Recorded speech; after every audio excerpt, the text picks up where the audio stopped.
Welcome back to the Prep Extra basketball show. It's been a little while, Ron. Yeah. Some weather got in the way and games all over the place. And the weather's still getting in the way, but we are finally here. We've got a few days until state basketball. Are you excited? Oh yeah, I mean, you look at these matchups, you know, the sub-state format worked exactly the way it should. It got the 8 best teams to state in all 6 classes. Which means for us and for everyone that attends these games, a pretty exciting weekend. We're going to start by breaking down each class. Ron's going to give us one of the best or a few of the best players in each class, the favorite for that class, and then a team to watch that could maybe make a run, pull up a few upsets, and hoist that state crown. East, and then if you hop down D-1, all of the D-1 games will be at Lincoln East. Elm Creek, the #1 seed, but again, you kind of got some teams here and there. You've got Lord CC, Bergen. Where are you kind of looking at as the favorite in this, or is it just as easy as Elm Creek, 21-3? No, it's not as easy as Elm Creek. All right, there we go. I like to hear it. Because Lords beat Overton in the district final. Right.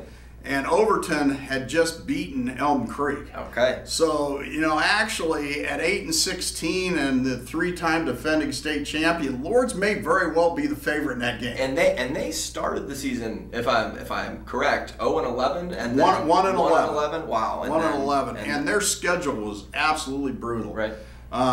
Their coach likes to put together as tough a schedule as possible, and it's paid off the last 3 years at the end of the season, and it looks like it's paying off again. This season, yeah. They've got a freshman too who's averaging almost 17 a game, wow. Blake Miller, and you know he's leading them now. And you know they lost their, I believe they graduated 7 seniors, and it was their 6 leading scorers from last year. So this is a completely different team. Absolutely. And you just look at the teams they played, C1, C2, teams that were ranked all season. So they're not your typical 8-16 team going into the state tournament. Definitely not your typical 8 seed after having won the previous 3 seasons.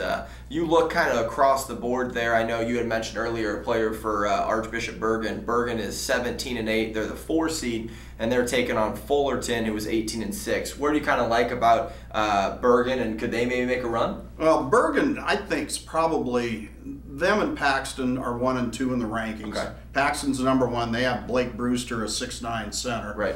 You look at Bergen's schedule. They were in the tough Centennial Conference. Absolutely. And that's prepared them just like Lord's schedule prepared the Knights. Absolutely. So I think Bergen's going to be a team to really keep an eye out for. And, you know, Grant Frickenstein, 20 points a game.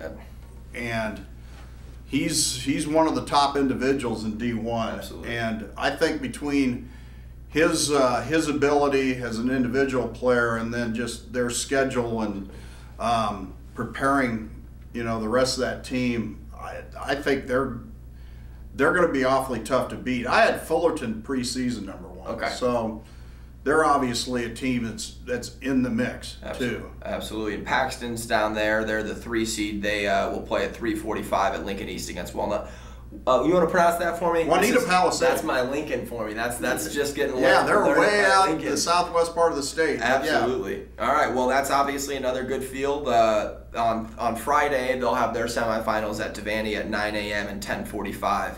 Finally, lastly, we're here at D2. They start 2 games at Lincoln Northeast, then the final 2 on Thursday are at Lincoln East, and they'll play all their semifinals at Devaney. Obviously, Johnson Brock, pretty good football team. Have some football players that are also pretty good at basketball. Yeah, Ty Hahn and Caden Glenn. Absolutely. Yeah, those 1-2 punch. But you know, Humphrey St. Francis, who gave them a tough, very tough game in the semifinals of the football playoffs, that's who they play first round, and that's going to be a war. Absolutely. That is going to be a great game.